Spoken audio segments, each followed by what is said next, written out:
Hello, beloved listeners, and welcome to Sneople at the Movies, film criticism by people who actually like film. Join us as we dive into movies we love, movies we respect, and movies we wish we could unsee.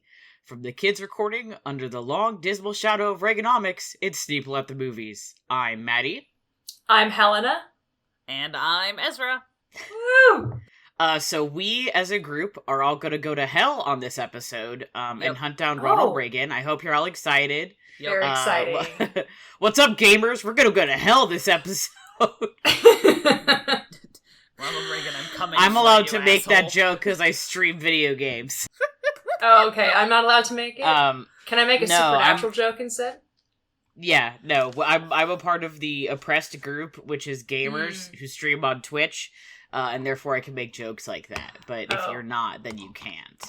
Well, I was just gonna make a joke about teaming up with Dean Winchester to fight Ronald Reagan in hell, but there's nothing that's coming That's to okay. mind. Yeah, I can do that. I mean, I think that's the joke there. That is the joke. Yeah, we're gonna be, so welcome to Sneople at the Movies. We're gonna be teaming up with Dean Winchester, who spent, 50? 6 months? I It guess wasn't that long. you're talking years, I think it was 5 hell-wise. months. Yeah, 50 years in hell, and we're gonna go meet up with him real quick. And then we're gonna go find Ronald Reagan.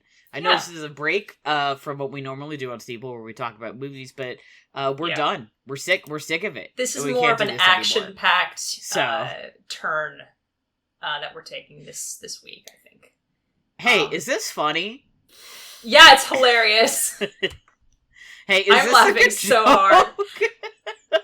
I'm listening to Helena record this, and I can tell you it's very funny. That was just the person who's in the room listening to me record. Yeah. That wasn't me.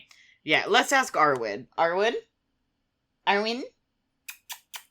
She refuses to look at me, so I'm thinking that maybe this isn't funny. Well, we're not a comedy podcast. We're a film podcast. Suck it. Okay, deal with it. We're a film Don't tell my podcast cat that to occasionally suck includes jokes. Oy vey. Okay. And if you're still listening, everybody, If you haven't quit yet, yeah. which, by God, I would've, but that's fine. We're talking about 80s movies this week. Christ almighty. Sorry, I had a Diet Coke right before we started, so I'm a bit...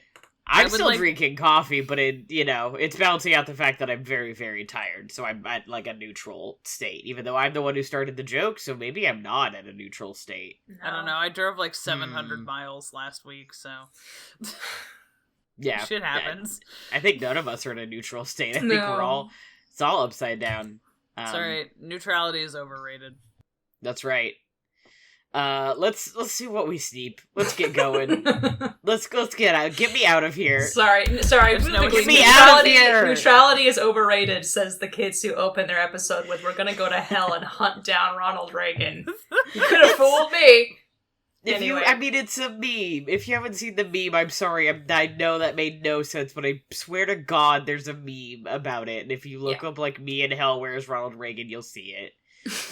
Ezra and I explained it to my dad and my stepmom last week, and they thought it was very, very funny. Good. And also shared it with a tabletop group I'm in, who also thought it was funny, so it's just on my mind. Especially considering, once again, that we are doing an episode on 80s, like the genre of 80s films, so, I'm thinking about it. Anywho, so I have not seen a ton, as stated, Z and I were together last week. Z's done a lot of driving. I was traveling with them. Not the whole way, obviously. But I've been also just playing a lot of games instead of movies. That's been my main media entertainment to doing a lot of that. And also I've just been very, very tired. I've been sleepy. So movies, and, I keep watching movies and I keep almost falling asleep, which is very unusual. And I'm like, I don't want to fall asleep during a movie. I want to watch it. So, been avoiding them for a bit. But I have seen a few. Obviously, we dropped our last episode on Halloween, so there are some movies that we have seen pre-Halloween that got missed in the last I recording. forgot that the ones that I watched on Halloween go on this. Hang on. Yeah, so it's okay, because you could type that up while I do my thing. Yeah, so we skipped an episode, because honestly, there was vacationing and traveling, and schedules got mixed up. So there are some movies that were like Halloween-era movies that have not gotten addressed yet. I saw the first Scream movie at a drive-in, which was really fun. It was the first time I've ever been to a drive-in. And they were having, like, people in, like, scary, like, slasher trope costumes walking around. And if you were out of your car, they would just they wouldn't chase you, but they would kind of, like, follow you around, or they would come, like, stand by your window and try and, like, jump scare you. Once again, it was, like, hands off, no knocking on your windows or anything. And I went with friend of the show, Leia, and I, for one, had my head on a swivel the entire time, because even though I watch a lot of horror movies, I am also a pussy-ass bitch. But also, I'm very good at, like, hiding that, so they would, like, stand at Leia's window, and we would just kind of wave at them. So I think they just kind of left us alone, because we weren't doing anything very, very exciting. But Scream at the drive-in was great, especially with that aspect of, like, additional horror element. Super fun. Would do again. Had a couple of Halloween parties, like, before then. In one case, I watched The Dancing Pumpkin, which is a movie from 2000 that is clearly somebody's, like, post-college passion project. I would say look up the Dancing Pumpkin movie, because it's very hard to describe. It looks like shit. It's bizarre. And it's very funny, and I'm like, I can't stop thinking about it. Like, every so often I'll just randomly think about it. It's something else. I can't get too into it.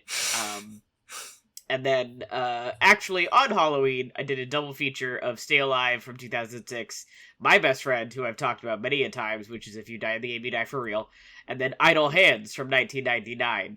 And both of them are, like, the stoner movies of horror, and they were a great double feature.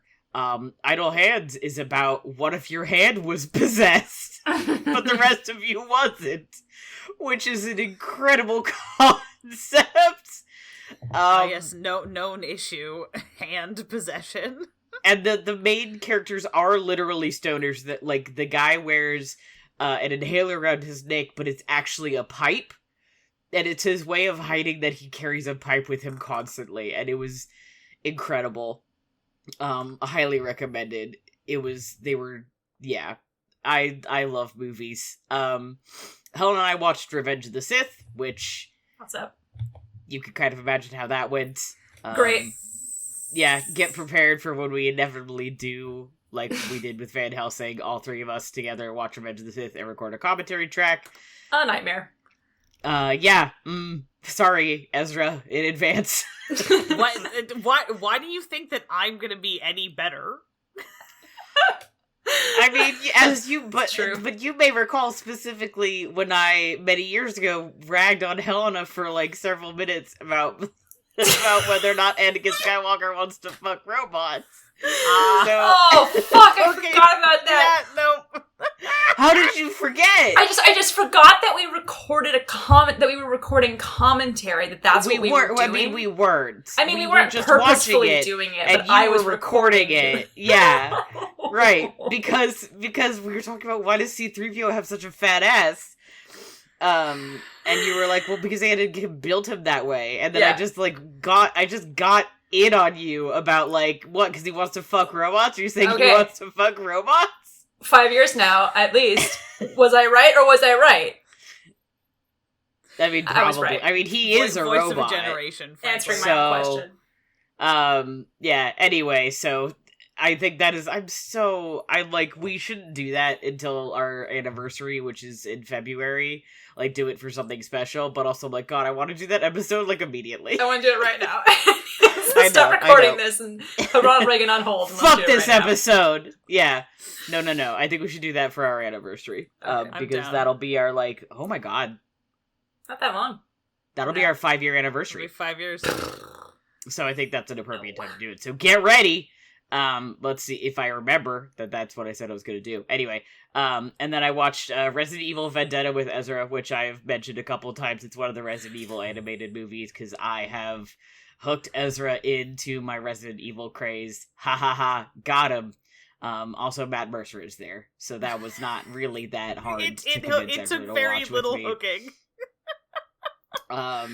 I was just like, Chris God damn suplexes it. multiple zombies. He literally It's hilarious. suplexes 2 different zombies in the same fight. I He really suplexes, don't like, know what 3 anybody... zombies. I don't know what else people want out of this movie. It's crazy. Also, I will say that I think I bitched on a previous episode that if I wanted to watch Misery, but I could only do it if I bought it for like $20 digitally, and I was like, I'm not going to do that. But I was at the video store the other day, and they had Misery, the collector's edition, for $5. And I was like, you know what? That I'll do. So I bought that, and I can finally fucking watch Misery. I Oh, also so got sad. Sick. a Saw 8 movie collection that's Saw 1 through Jigsaw, because I'm an idiot. And the 310 Iruma remake. So I got 2 good movies, and then I got all of the Saw movies, except for Spiral, thank God. And then, most importantly, my niece was born! Yay! So good. She was born the same day I watched The Dancing Pumpkin, which I don't know what that means. It's gotta mean something, I'm sure, but I don't know what. I think you know. But she's the child of prophecy, obviously. Oh yeah, no. She's the dancing pumpkin. She is the Dancing Pumpkin. Oh my god, that fucking movie.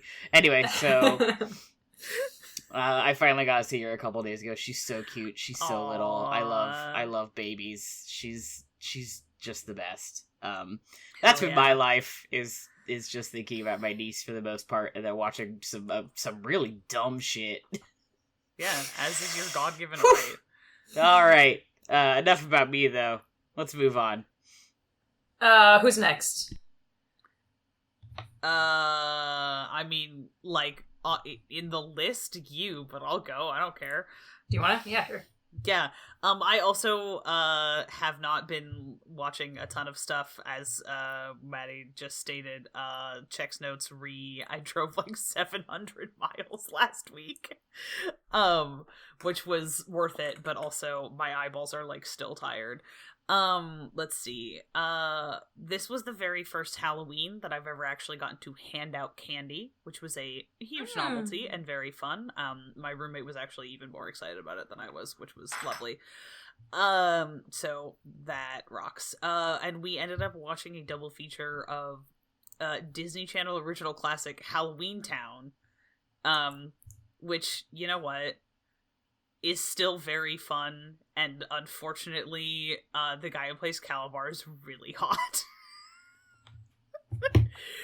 He's like deeply. I haven't seen that movie in forever, but I will not. He's not judge deeply you. specifically my type. Like he has dark brown wavy hair and brown eyes and a big nose, and as we all know, I've never seen Halloween Town, so I'm just gonna take a look. You should watch Okay, I haven't seen it in a very long time. I will say I have no idea if Halloween Town holds up if you don't have like a pre-existing affection for it. It's possible answer is absolutely fucking not, but I think it's cute as hell. Really enjoying it as a kid though. I loved it as a kid, and so we are potentially looking at trying to drive down to the weird little town in Oregon. Yes, where they I was about to say they filmed it year. around here. Yeah, I can't remember the name and of the so town they. is, but... Neither can I, but they filmed it around the Pacific Northwest, I think, like kind of in between you and I. Oh yeah, I see it, Ezra. And he's that's just my type. I know. It's silly, but it is what it is. I've been meaning to go because our friend once again, friend of the show, Madeline, I think has gone like a couple years in a row and says that it's like very fun. No, she totally has, and my roommate and I want to go, so let's all meet there. That'd be fun. I also watched Beetlejuice, which I never saw as a kid. I have to say I didn't like it very much. When the more I've thought about it, I'm fond of parts of it, and I feel like I understand why it was so popular. But I really was not expecting the main source of comedy titular character to be like, he's a sex pest. He's just a sex pest. And I was like, what? Why is this funny? He keeps trying to upskirt Gina Davis, and I remembered that it was an 80s movie. Oh god, I forgot about that part. Yeah, he that's his introduction, is he pops out of a astroturf grave and then immediately upskirts Gina Davis. Yeah. And then kisses her while she's telling him no and trying to push him off of her. Oh. And he's like, yeah. Some of the practical effects are very fun. I will say, I was like, all of the scenes where people are getting not possessed, but are being, like, controlled into, like, dancing and stuff. The physical comedy that's going on in those scenes is, like, Very absolutely top fucking tier. Everybody who's in those scenes is just, like, killing it. But overall, I was like, fine, alright. Also, I don't know what the fuck is up with the Beetlejuice musical, and I'm, like, not excited to find out. Because I was kind of getting the vibe that they were like, oh, well, they were like, well, the main character is clearly the Winona Ryder character, and I'm like, well, not really, but all right. And then, is she? I haven't looked this up because I'm like afraid to. She's not like in love with the Beetlejuice character in the musical. Like, that's not like a romance thing, right? Because she's totally like 15. I don't know. I don't think so. Is it? I think it's like a partner in crime thing. Yes, that is what I've heard, but once again, I haven't listened to it or seen it or anything, so you can't necessarily trust me. Anyway. But what I've heard is people specifically been like, I appreciated that they didn't go for that, and instead went for that's more good. of a...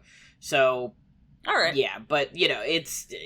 sometimes people online are real stupid, so you never fucking know, right? That's yeah, well, that don't we all know it. Anyway, I, at some point, will fucking, maybe listen to that, or maybe I won't. Anyway, Beetlejuice, deeply meh. What else did I watch? I finally sat down and rewatched Howl's Moving Castle, which, I spent like 7 weeks making the pink and blue diamond jacket from Howl's Moving Castle from scratch because I hyperfixated. And I somehow did that without watching. I didn't watch the movie that whole time because I wouldn't have been able to hear it over the fucking sewing machine or whatever. Anyway, I love that movie. It's still really good. I'm adding Sophie and Howl to our ongoing list of good MF ships. Love. The best part of that movie is still Billy Crystal as Calcifer because he's one of the funniest men who has ever worked in film. And I love him. Also, let's be real here, 90s Billy Crystal could fucking get it. 80s too. Since we're talking 80s about Billy 80s. Crystal also, yeah. Here's I'm gonna say we're gonna get into romance movies later. Here's to 80s Billy Crystal. Are you free on Thursday when I'm free? Matty took me by the hand and pile drove me directly into the Resident Evil fandom, and because they're my best friend, I love them, but I'm also just like, what have you fucking done to me? I have spent the last like 7 days just mulching through like Resident Evil fic. Yeah. We had to drive back from the coast, and on one of the previous trip, Ezra told me all about the Silmarillion. And so on the way back, my promise was, I'm going to tell you about Resident Evil. So I spent like 2 hours explaining Resident Evil, and like, still that was somehow almost not enough time. Yeah, there's a lot of Resident like, Evil. Just it's really like complicated. The baseline, like the mainline games of Resident Evil. It's real dumb. So I'm glad we watched Vendetta. There's 3 other animated movies. Mostly I just want to watch the most recent one, which is called Death Island. The 4th one is called Resident Evil Death Island. So is that one about an island with death on it, you think? I haven't looked it up because I don't want to get spoiled. It's fair. Either the island is made of death, or you die when you go to the island. Like, cool. If you die in the island, you die for real. I don't know. Oh. It's not incredibly clear, but, like, all of the mainline Resident Evil characters are there. So I'm like, wow, something's going on, hey? Yeah, and so but who knows what? The only thing that sucks about the Resident Evil games, which are great, other than this, is that Matt Mercer is not the voice of Leon Kennedy in the games, which is fine, but also I have been robbed personally. That's not unusual for animated movies that also have games. I would pay real money to hear Matt Mercer say, "Where's everybody going? Bingo." Yeah, yes, which is as would I. From Resident Evil 4, there's a part where you're fighting all these zombies, and then like a church bell rings, and the zombies all go to church, which in and of itself is an odd concept. But then Leon's standing in the middle of this village, and he's like, "Where's everybody going? Bingo. See, don't End of say that scene. you would pay real money, because I just might see if Matt Mercer is on Cameo and pay him to say that for you for your birthday or something. I mean, I would pay it for me. I feel like he probably isn't, but if he is, No, I Yeah. don't think so. I but I might wish he see. was. I might see if someone's got to have asked him to do that already, right? I'm I feel sure. The other thing Yeah. is, I'm like, when It's is not that Matt weird of a Mercer going to request. dress up as his Resident Evil character for one of the Crit Role Halloween things and annihilate me personally? Yeah, and his wife can be Claire. That would She's be got the so... right hair for yeah, it, no, like- that would be unbelievably cute. Yeah, so I think that's everything. I don't know. What the fuck am His wife. Sorry, that was. Marisha, yes. Marisha. Marisha, right. I was like, Oh, no, I his should have. wife. I can be specific. Yeah. I don't know. I've been watching my roommate watch a lot of anime by being like in the room while my roommate's watching Mhm. anime, and That's I'm, my like, relationship not to paying attention Taskmaster, to. yeah. Yeah, I don't know. That's what I got. Ezra, I have a question for you. This is what my finger's been on my nose this whole time. Oh, before I okay. forget. I completely forgot that was what that gesture was supposed to mean. You have No. before. You're good. I have to remind myself, too. Now that you finally have seen Beetlejuice, do you not see what I'm saying about Michael Keaton's performance in Much Ado About Nothing? Yeah, That that's oh, basically the same performance. yes, that it's except exactly the without same Beetlejuice fucking makeup. performance without the Beetlejuice makeup. Yeah, no, you're completely correct. Yeah. Let me tell you, it's Thank you. I don't know which order you saw them in, but it's very weird because Not that order. Okay, yeah, having seen the Much Ado About Nothing 1993 like, I don't know, 15 times or some stupid shit like that, going the other way and watching Beetlejuice for the first time and being like, this is just like filthy Dogberry. What's happening? Exactly. It's weird. Yeah. It's very messed up. Anyway, like I like Michael Keaton as a performer. I just Generally, I don't know. yeah. It's just A not lot of working. them- Yeah, what are you gonna do? It's like conceptually a cool movie. It's just that like I could have done with like 90% less sex pesting. Yeah. Alec Baldwin looks Couldn't so we different all? in that movie, too. It's This like, is the weird to only remember movie that I he have was ever young. not instinctively hated Alec Baldwin in. Yeah, That I he's will good in also it. say is I hate Alec Baldwin like I don't like him as a performer, and I loved this. He was very cute. Yeah. Yeah, he's good in it. Does he play who is he playing in that movie? He's I the totally husband. forgot he He's was the husband. I was gonna say, is he the dad? Yeah, Yeah. he's Gina Davis's husband. Crazy. Okay, what did I say? Oh, television-wise, I finished Gallivant. I'm so sad. I genuinely, finished it, and I was like, now I have to go and rewatch the entirety of Psych, because now I'm just I miss Timothy Olmsted so much, and I have to rewatch all of Psych. Literally. Because literally. it's, crazy how you finish Gallivant, which ended on a semi-cliffhanger, but not, a total cliffhanger. And they were like, hey, what if we made Timothy Olmsted the true hero of this show? And I'm like, so true, bestie. Anyway, I want to watch Psych so bad right now. So I might do that. I also started my... Oh, sorry. love go ahead. Psych. I No, I love was Psych just too. gonna say, I still love Psych. I think it's still fun. I've been rewatching it on and off for the past, year or so, and every time I watch it, I'm like, yeah, this is still fun. I'm still having a great time. Still He's funny. still so good in it. He's so good. Yeah, I'm planning on going back and rewatching it anyways, but this just spurred my interest in doing so. In the meantime, however, I have started my annual Cabin Pressure re-listen, where I listen to almost every episode 4 times, with the exception of Cremona and Kuala Lumpur. And then I am satisfied for about another year, and then I eagerly await the time that I can do it again. So that's begun. I listened to I finished season 1 last night. I watched Movie-Wise, Videodrome. I watched Lynch/Oz, which is the documentary about, hey, David Lynch was mad influenced by The Wizard of Oz, right? And here's a bunch of video essays about it. It's pretty good. I mean, it's basically, I've been telling everybody that it's basically a glorified YouTube essay, which is true, but it's a really good one, and John Waters is there, so it's worth There are a lot watching. of really good YouTube video essays out there. Let's be real here. This is true. That's not a dunk. I say. No, I it's mean, not. there are multiple ones that I watch, over and over again. Sometimes I'm just bored and I put on Sometimes Sherlock I is want garbage. to watch. and Yeah, I was here's gonna why. Sherlock is garbage, and here's why. And Pathologic is good, and here's why. Yeah. Well, then I think Also, you'd the really one about the enjoy- Disney Fast Pass. I think you would really enjoy Lynch/Oz on the Criterion Channel. Probably. I mean, seen very few David Lynch movies. I think it's still enjoyable. You described the concept, and I was like, "Oh, I gotta fucking see that." That does sound so... It's very fun. I have to go check and see if I've ever actually watched a David Lynch movie all the way through. Have you seen The Elephant Man? Nope. I think you would like The Elephant Man. That's right, you specifically. I think you would both like it, but I think Z specifically, you might like The Elephant Man a lot. All right.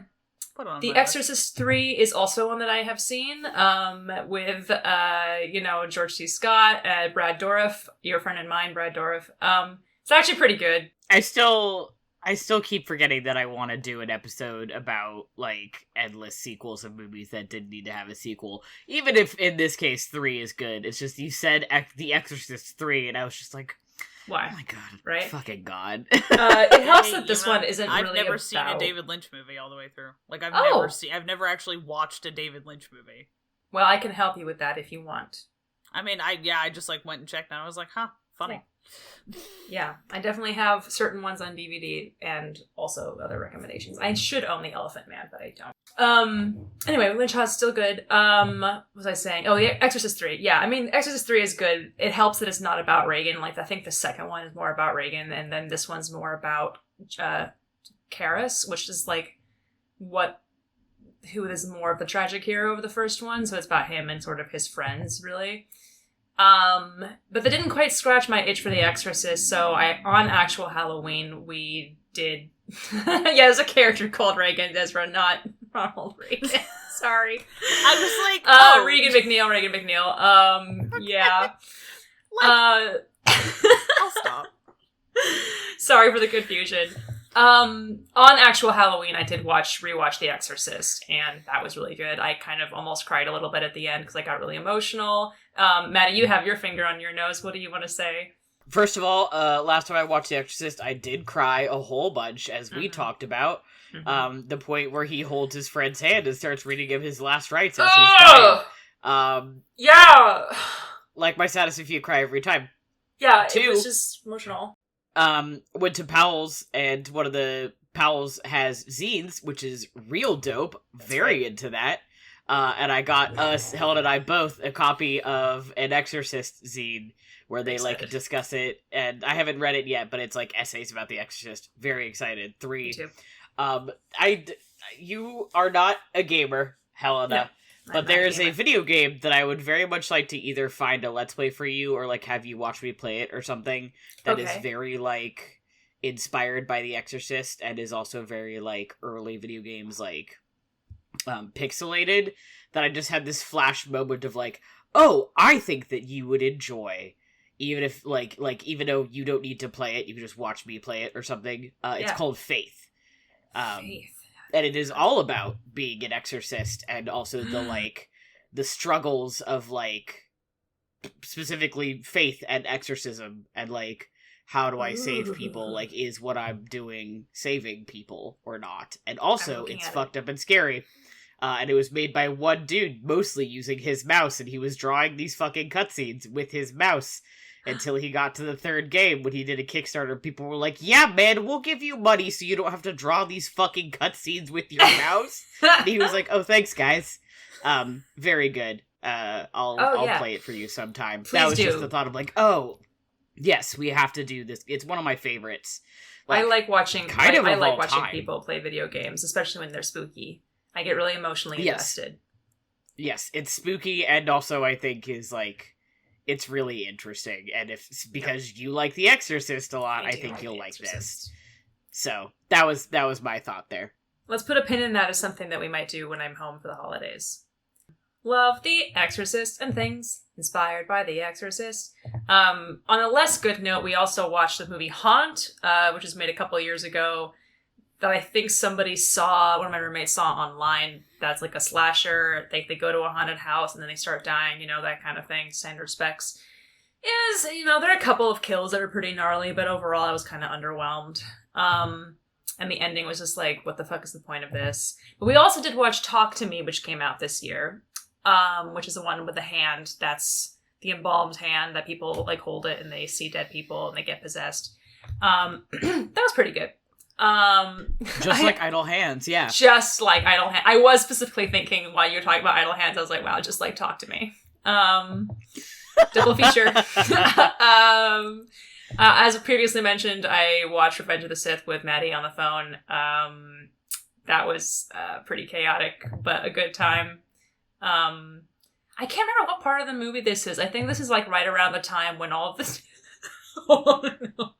I think this is around the time that all the Jedi start dying in the movie, and I was laughing so hard that I was crying, and I was like, this is like a really inappropriate time to be laughing. Like, all of the Jedi are getting murked right now. Yeah, I was laughing because my favorite TikTok of all time, maybe, is the two Jedi roommates on the night of Order 66, and the guy replicates the, like, Master Skywalker, there's too many of them, but then does a dying sound that's like, bah! And that's what I think of every time Anakin comes in to kill the kids, which is an awful time to be laughing, because he's standing there, transforming into a Sith, crying, murdering children, and I'm sitting there, like, laughing my ass off. So I don't know what you were thinking. I don't remember if you were laughing at me laughing because I explained the video to you. Partly that, but I think also once... I think it was also, like... Commander we Cody. were talking about, like...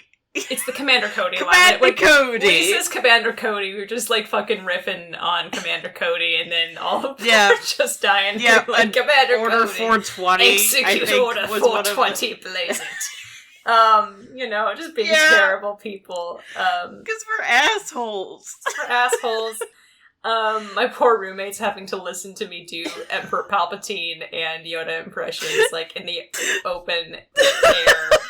Just into the haunting atmosphere of my apartment. God and everyone. Who is she talking to? I think I was also laughing when, like, Obi-Wan cuts off all of Anakin's fucking limbs. Because I was thinking about that. What the fuck happened? Yeah. Are you fucking possessed? Revenge of the Sith is, I don't know if everybody knows this, but Revenge of the Sith is a comedy. Which you discover when we record a commentary about it. It's a comedy in the same way that it's a dramedy. The Winter's Tale is a comedy. Exactly.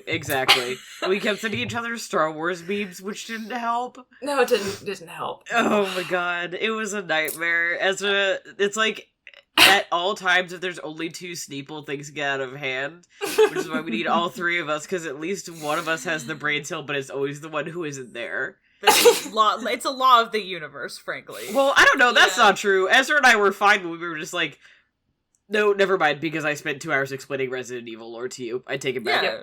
I was like, Ezra and I were fine when it was just the two of us. Nope. Yeah, you spent 2.5 hours explaining Resident Evil lore to me, and then I've spent 7 days mainlining Resident Evil fic. Like, oops. Well done. I feel like you guys are generally fine without me. Maybe I'm the issue here. You're just chaotic. No, I think what happens is that both of us just want to make you laugh, and so we do terrible things when you're around. Oh my goodness. Also, I feel like Helena and I somehow, like, bring out slightly less of a juvenile side in each other because, like, we met as adults. That's true. Like, we definitely get on bullshit spirals, but it's not quite as, like... you guys met around the same time I met you, Z. Like, I don't think that was that, like... This is this thing where I forget that I haven't known you since I was, like, 12. Literally, there was a point where I was, like, explaining something that happened in middle school, and I turned to, or in high school or something, I turned to Ezra to confirm it, and then we had this moment where I was like, oh shit, you didn't go to high school with us, and you were like, yeah, man, and I was like, oops. And my dad was just sitting there laughing at me times, because I didn't go to high school. Photoshopping Z into every photo of the two of us in high school, like reverse Back to the Future-ing you in there. Yeah, exactly. I do think that Helen and I are the worst duo, though. We're the worst, absolutely. We are the worst duo, and it has always been true and will always be true. Not to reference high school, but this is why we got in trouble. If we got, quote-unquote, this is why I got in trouble. Well, yes, but because I have... For you! I never got in trouble. I mean, we never got sent to the principal's office. We would just get chastised by the teacher. Yes, Math we class, never got, drama class. that deep in trouble. It was bad. It's not a good time. It was mostly just can you guys please stop talking for 5 minutes? And we were like, shut the fuck up. 2 seconds.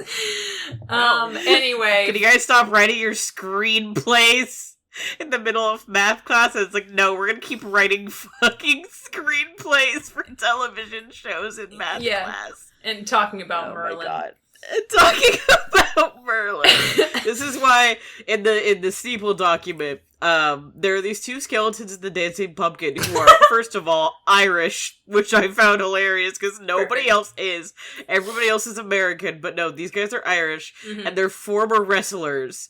And they spent the entire movie, 1, they're helping these kids out, but 2, they're also, bickering, and at one point they get blown up into all their different bones, and then they fight over whose bones are whose, because apparently some of them are better, and they're like, no, that's my bone, or whatever the fuck, and I was like, yeah, me and Helena. Yeah, that's absolutely...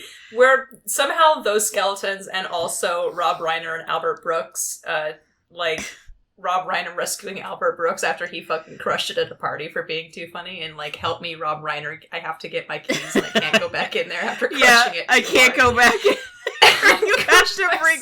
And it's 20, it was 20 minutes later, so he was just walking around outside before he decided to call and be like, man, can you bring me? It's so unbelievable how me-core that is. I have 100% pulled that shit before. Not in that exact circumstances, but I've definitely had a moment where oh my God, I've left a building or a home and I'm like, I can't go back in there. I have to. I can't go back in there, but I have to go back in there and something needs to be done, so I have to pretend like I was just doing something, so I'll just walk around the block for 10 minutes. Anyway, I'm fine with just walking back in and being like, oh, I forgot my keys. Haha, bye. So no, you would be the one calling me to be like, hey man, can you bring me my keys? I left them inside. I can't go back in there, man. Oh fuck. Anyway, the podcast. Christ. I rewatched... You rewatched Trojan War. I rewatched Trojan War, which was both better and worse than I remember.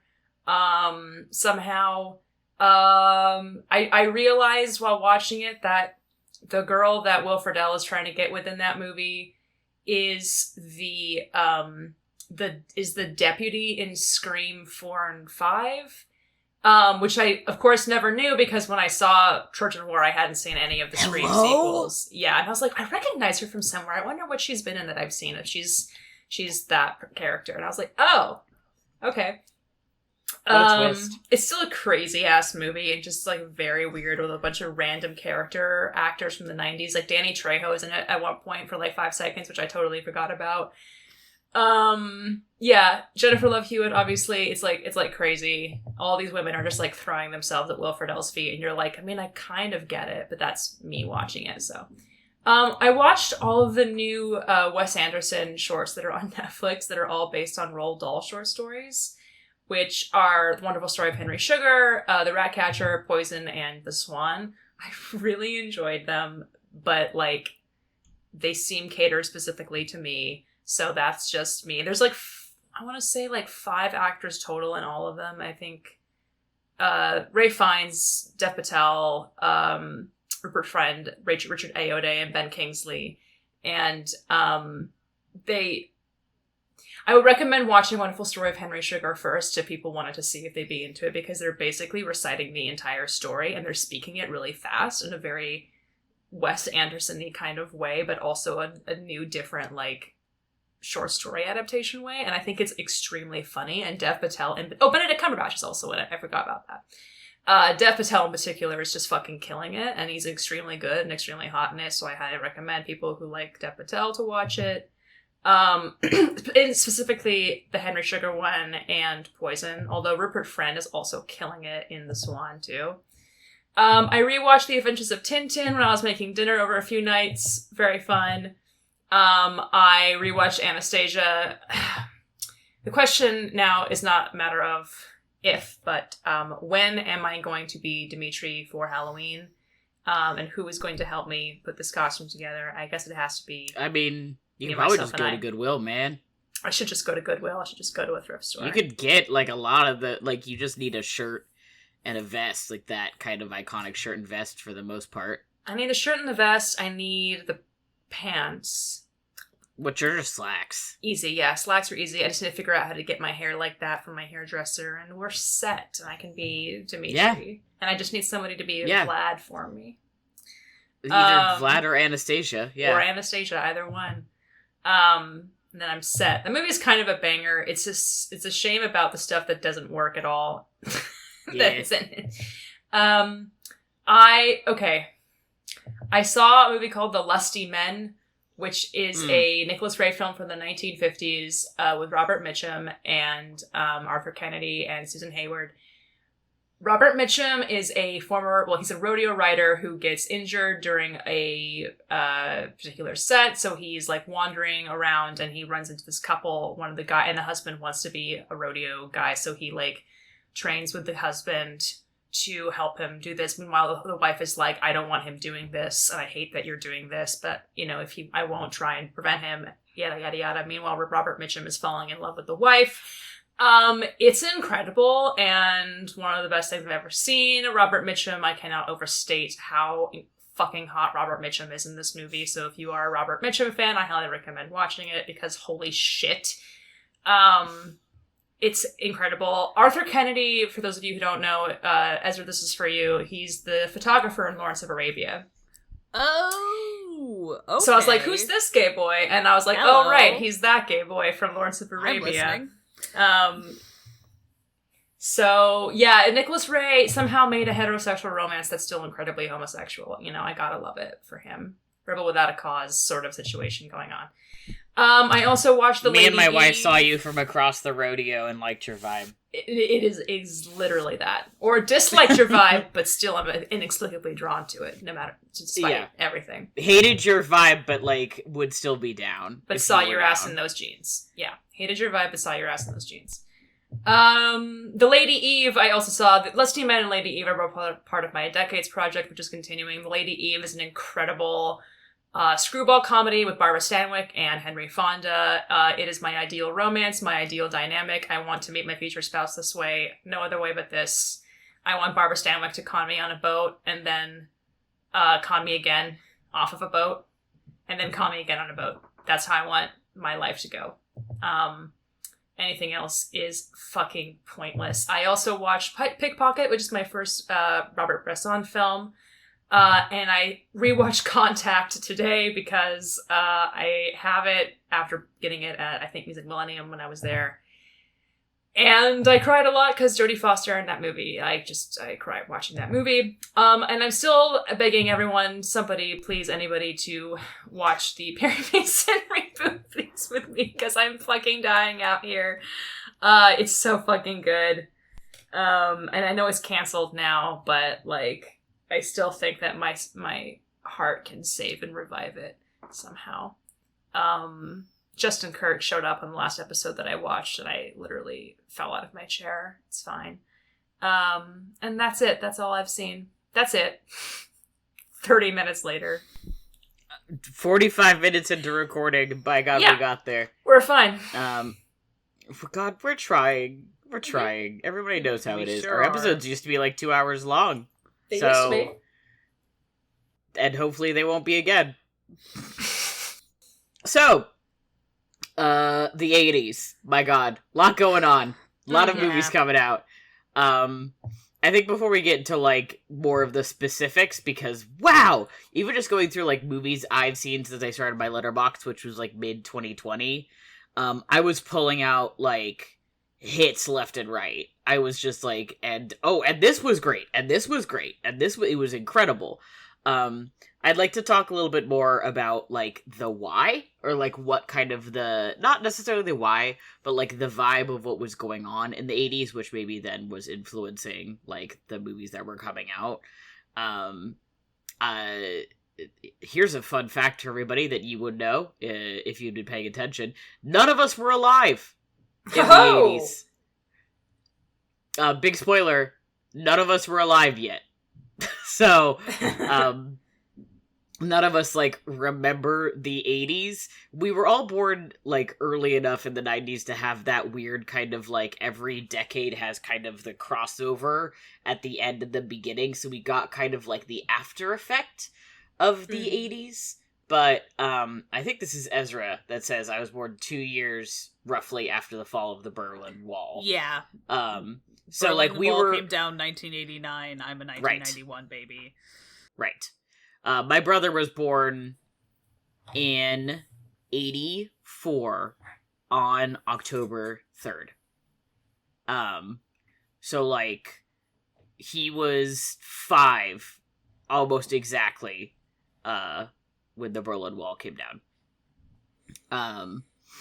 So it's a weird thing watching 80s movies sometimes, because it feels like a lot of the stuff that we would have been watching in the 90s, but, like, not quite. Ezra said this specifically, and I am agreeing, essentially, even though I'm the one who's saying it out loud. It's a little bit of an uncanny valley thing. Right. Sometimes because it's like I watch these movies and I'm like, I am aware that the downfall, the breakup and end of the Soviet Union was this just, like, absolutely insane paradigm shift, and I can see it, but I don't know what it was like. But the aesthetics, I wasn't there. But the aesthetics are similar, are, like, familiar enough to me that I'm like, it's like the things that I'm used to from my childhood, like, slightly to the left in a weird way. And so sometimes I watch things and I'm just like, it's like this air of unreality to 80s movies for me sometimes. I've always felt like it takes, like, going into a new decade, it always takes a few years, like, aesthetically and also politically for, like, it to feel like a different decade. So, like, early 90s movies especially still kind of feel like they're in the 80s. Same for the early 2000s movies, I feel. Right. That's what I was saying about the, like, overlap, is that, like, but even then, like, we were babies, you know? Yeah. By the time we were, like, old enough to, like, remember movies or, like, really understand what was going on, we would have been out of there. But it's still, like, we go back to, like, stuff that was made when we were born. It still has that kind of vibe. There was also, so, like, the 80s is obviously the big thing going on that was impacting a lot of what was being made, is the Cold War. But I would also say, so the Satanic Panic era started specifically in 1980. And I think in a lot of ways kind of continued into the 90s. So, like, anything of that, kind of, like, anything influenced by that is something that feels more familiar rather than, like, the Cold War era stuff. Because it's like, I remember kind of the edges of... And that is remembrance, not necessarily being alive for. That is remembrance of, I remember the edges of the Satanic Panic stuff. Which obviously influenced a lot of what both the Cold War and the Satanic Panic, a lot of what you see in horror of this era. Which is like this, the 80s kicked off a lot of different, big horror franchises, and also, like, standalone horror movies. There's a lot of ones that ended up becoming cornerstones of the genre, and I think a lot of that has to do with the Satanic Panic stuff, and also, like, any of the thriller aspect is the Cold War of, like, there's something kind of always there. There was something or someone who is... I'm thinking specifically of Halloween at this point, but this is true for other things too. That is just kind of like Jason, the Friday the 13th. Someone who is like, there's an overwhelming feeling of just kind of general terror that I can't quite put my finger on. But it's fear. It's different from the 70s paranoia thriller in that the 70s paranoia thriller, the call is coming from inside the house. In that, like, there is something that you are supposed to be able to trust that you can't. But in the 80s, it's much more external. Yes. Yeah. I feel like slashers really do come into their own in this era. I feel like each decade prior to that had, like, one or two. Like, the Psycho was kind of the proto, like, slasher of the 60s. 70s was Black Christmas and Halloween.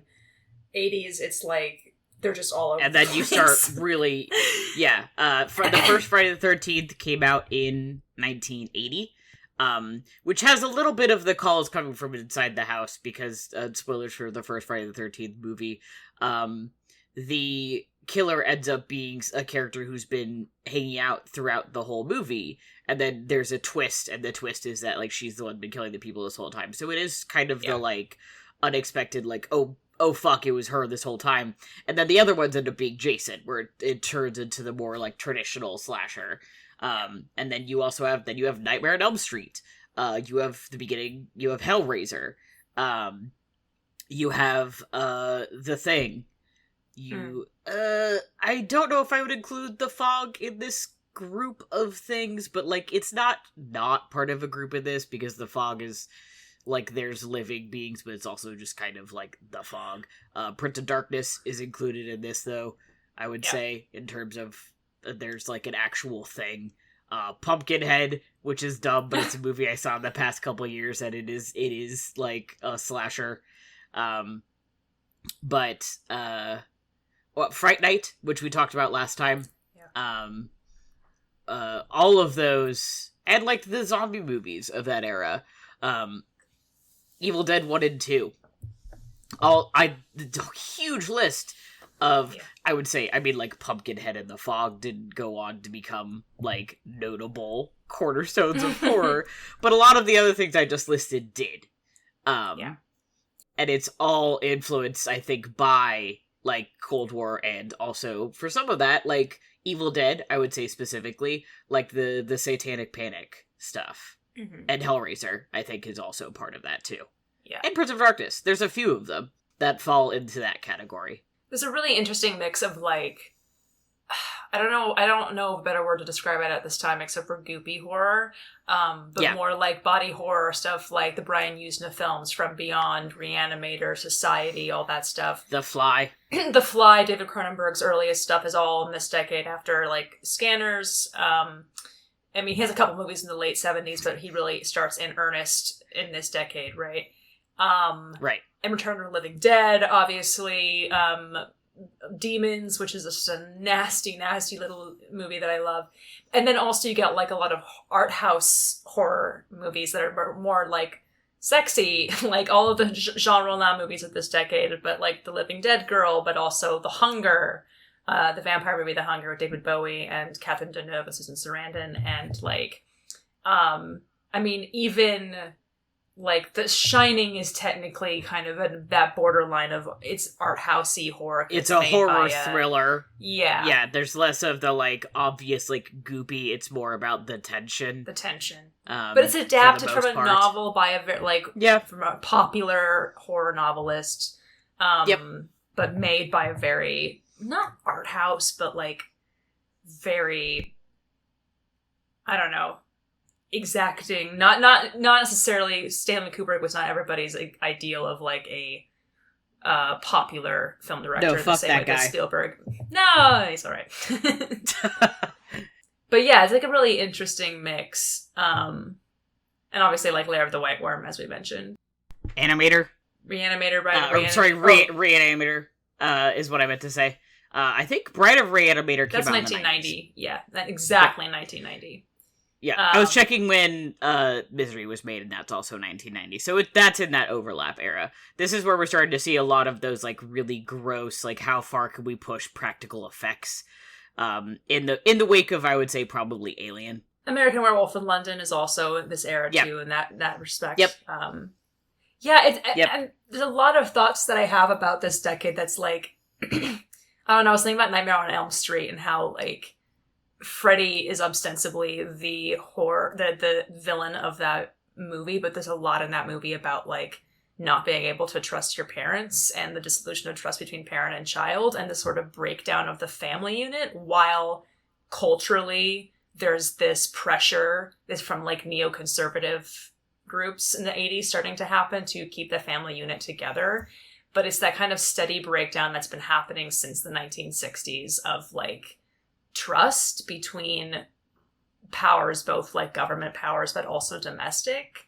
And I don't really, like, there's so much going on with that. Well, while also happening at the same time as this huge, like, capitalist capitalism is great, feeling that they want other like films to try and sell and like I don't know, really really macho action heroes, but at the same time like there's like the gay liberation movement has happened, is happening, and there's all of these other things that are happening at the time, and AIDS is happening, and all of this, like it's such a like a era of dichotomies and like back and forths. I don't know. This is also, it's interesting that you mentioned like the macho like action hero dude, because this is with slashers you think of first as the final girl. Is like everybody else has died, and the only one who has survived who has pushed herself to her limits and has made it through is generally a woman. The only time that I can think of that is not really true is Evil Dead. And Evil Dead 1 and 2, especially 2, first of all, is more comedic, and also in the process, like usually the final girl manages to kind of like hold her shit together, you know? She's gone through like something awful, but she's managed to kind of pull it together. Whereas in Evil Dead, that is not what happens to Ash. Ash loses his fucking mind. He goes ape, you know? So it's interesting to see that shift towards like a female protagonist who's the one who is pushing against, you know, whatever the slasher is supposed to represent, whatever the villain of these movies is supposed to represent, is the one managing to outlive all of her counterparts, including usually multiple dudes. Yeah. Not obviously necessarily the case in Reanimator, but Reanimator doesn't fall into that category really at all. It's separate. That is more of the like, I would say that falls more into, there is like a category for that kind of thing. I'm totally blanking on other movies that would fall into it, but it's more of like, I don't know, it's more campy. I don't know. Reanimator is a cult classic, so I think it's harder to discuss versus a lot of the other. And is also, I guess, technically based on a Lovecraft story, though I feel like which I have not read, but I'm like, I feel like when I have heard about people discussing that, it's fairly loose. Brian Usna did a couple been modernized. Yeah, Brian Usna, that both that and From Beyond are both ostensibly Lovecraft adaptations, but they're but modernized and yeah. I mean, this era in general, I think, is like, I feel like genre movies really come into their own. Yeah. In this era. You said something about the like 80s is the golden age of genre films, of the rise of the big budget genre film. Yeah. The sort of the movies that you think of as like the greatest like classics of the 70s or whatever are your like, I feel like tend to be more your like psychological dramas, your like historical, this kind of stuff. They're not really genre films. I mean, like, yeah, Star Wars came out in 1977, but like, that's really, in like, that overlap era. And I think is part of the reason why a lot of this stuff kicked off. Oh, yeah, I mean, everybody wanted to do Star Wars. Like, everybody wanted to do Star Wars. Yeah, they fucking, like, they changed which James Bond movie they were doing next so they could do fucking Moonraker, because they were like, oh, what do people... It's like that weird meme that's like, what do kids like? It's like memes about piss. It's... I feel like I have to find this now. Am I the only one who's ever seen this? I feel like that yes. haunts my dreams. There's this... Okay, well, first of all, now I have to go find this, and I really am going to be mad about what's about to happen to my search history. Okay, well, I guess we can keep talking while you're looking up this meme. But anyway, the point is that everybody was like, oh, space! Tim Curry voice space. Well, yeah, I think Tim Curry voice, yeah. I think the key is like, what people discover with Star Wars is that, oh, we don't have to like stick the science fiction movie into the B-reel anymore and sell them under the bill of something else. They can be their own thing and they'll make money. So it's actually not a financial loss automatically for us to greenlight a science fiction movie, which I think was a huge help. So thanks, kind of, Star Wars, except for all the bad stuff that happened because of that, too. You know, unforeseen consequences. Yeah, they didn't know. There's a lot of... I'm looking at... We wrote out, like, lists of different, like, things. And I'm looking at like the genre list, which I started as a sci-fi one, and then I was like, I don't know, now this is just genre stuff. Yeah. But we've got I was like, I don't know if Videodrome counts as here or horror. I guess kind of both. And there's a lot on here that ends up being on multiple lists. Like you said Terminator, and I was like, bro, I said Terminator on one of my lists, and then I realized that I put it on the action list, and I was like, oh, never mind, I need to learn how to read. Yeah, I hadn't gotten there yet. Blade Runner, Tron, which is Tron good? Tron. Meh. But ended up becoming a big cultural like touchstone, weirdly enough. Lair of the White Worm, which is also on the horror list, and then also in the fantasy area we've got Willow, which is obviously like became a big precursor to what would become the Lord of the Rings movies. We've got Princess Bride, we've got Lady Hawk, in Dark kind Crystal, of I forgot to put that on there. We've got Labyrinth.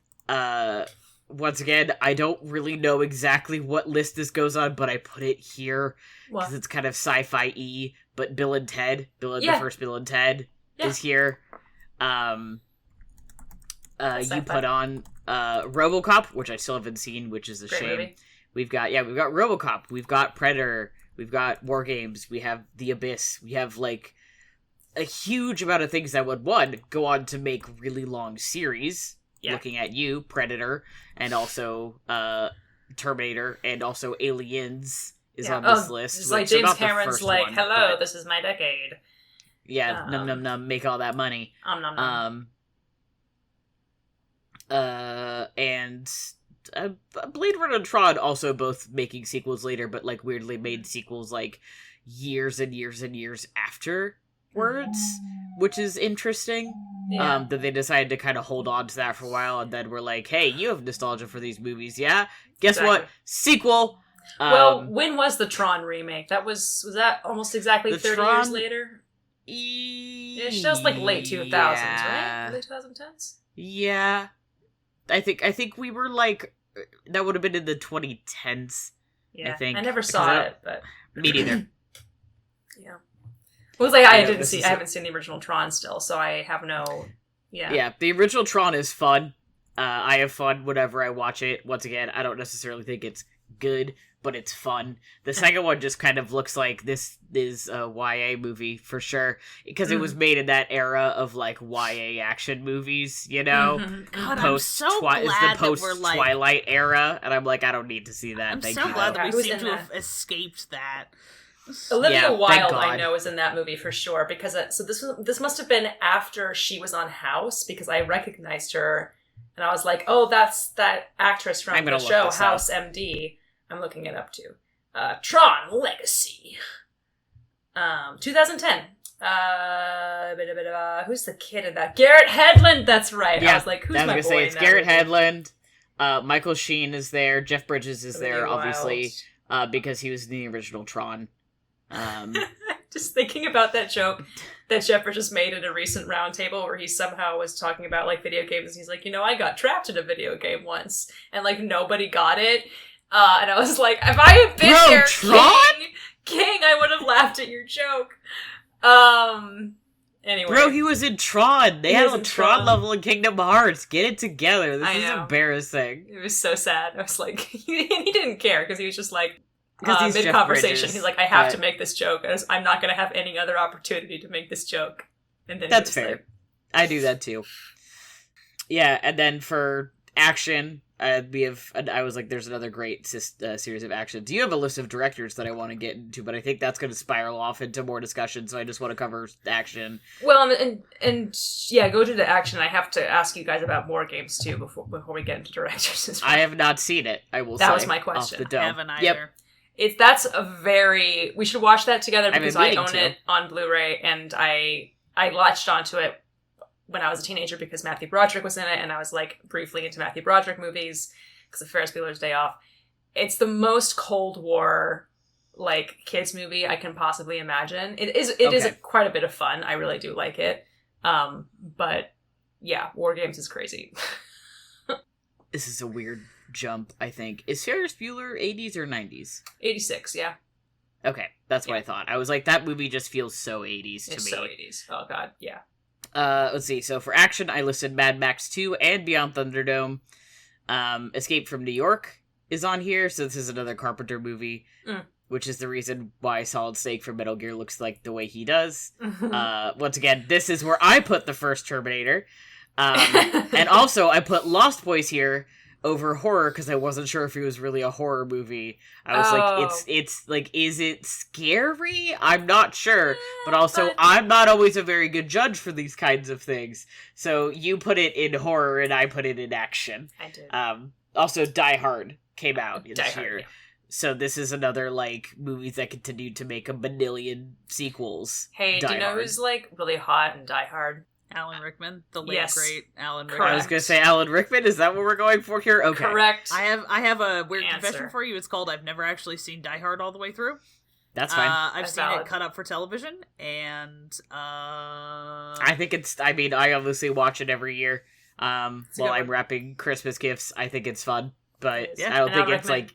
is I very think you good need at to die for it. You know, haha. Ha ha ha. I don't think it's one of those things where it's like you have to see Die Hard. I'm like, I don't know, I like it. I watch it every year. But I think sometimes people build Die Hard up to be like, you have to see Die Hard. And I'm like, whoa, okay, I don't think it's that kind I think of movie. what works about it is that briefly, just like for a brief moment in time, Alan Rickman's character and John McClane, Bruce Willis's character, kind of almost have a Javert Valjean thing going on for like one scene. Like they have one scene that is basically the runaway cart scene in Les Mis, and it makes me kind of insane. So that's why I think it's watchable. But it's again, it's I mean, it's an action People movie, and always- it's a fun action movie. Exactly. And it's also funny. Yeah. The like, come out to the coast, we'll have a few laughs. Makes me fucking laugh every time. And also the like, I have a shotgun or whatever, or a machine gun. What the fuck is the? It doesn't matter. I'm not gonna start quoting Die Hard scenes. It's time and a place. Let's see. Yeah, those were the main things that I listed. I think a lot of what was big in this era is the genre, which includes the genre of horror. Once again, I think a lot of that is because of Satanic Panic stuff. But there's also other action things, including Indiana Jones and E.T., which is more of a kid's movie, but I think, like, falls under the, like, kind of adventure movie situation, as well as, like, a little bit of sci-fi with the, did you guys know there's an alien in that movie? Yeah. Whoa. Yeah, it's crazy, right? Well, he's a little cute guy. Let's get into this list of directors, though, because there's a lot of directors who just went off in this fucking era. Yeah. Do you want me to do this, Helena? It's your list. But yeah, there's a list of directors who are just making bangers during this era, like multiple. And like looking at Martin Scorsese's like filmography during this era particularly is crazy because he's just like King of Comedy, Raging Bull, After Hours, Last Temptation of Christ. Absolutely And Color ranking them out. Yeah, he's just like boom, boom, boom, boom, boom. Singers. Like Marty, did you sleep for that entire decade? I don't think that he did, but that's okay. He can sleep. I mean, later. there's a lot of reasons that people weren't sleeping in the 80s, which legally I cannot speculate on. Yeah, it's a four-letter word, depending on how you want to phrase it. I mean, James Ivory and Ismail Merchant were also making movies. This is like when they kind of started getting into their groove with Maurice and Room with a View. Obviously, Maurice, we know all of our feelings about Maurice. Or Maurice, as they pronounce it in the English pronunciation, which is fucking stupid, but I'll forgive them. I mean, Miyazaki with Studio Ghibli. Well, right before Studio Ghibli, I think. Or no, this is very early Miyazaki, so Early. I think Nazca would have come out first, because I think it's Nazca, Totoro is pretty early on. I think it's Nausicaa, Lapida, Kiki, And and then then Totoro, I think. Okay, because I think by the time we get to Kiki, Yeah. Kiki's Delivery Service is by the time Ghibli is fully formed as a studio. But once again, I'm going to look this up while you continue to talk. So Yeah. So that was happening. Michael Mann obviously was making Manhunter, The Thief. Spike Lee made School Days. She's Gotta Have It, but also specifically Do the Right Thing, which is a masterpiece. Jonathan Demme was making movies during this time, like Something Wild and directing Stop Making Sense.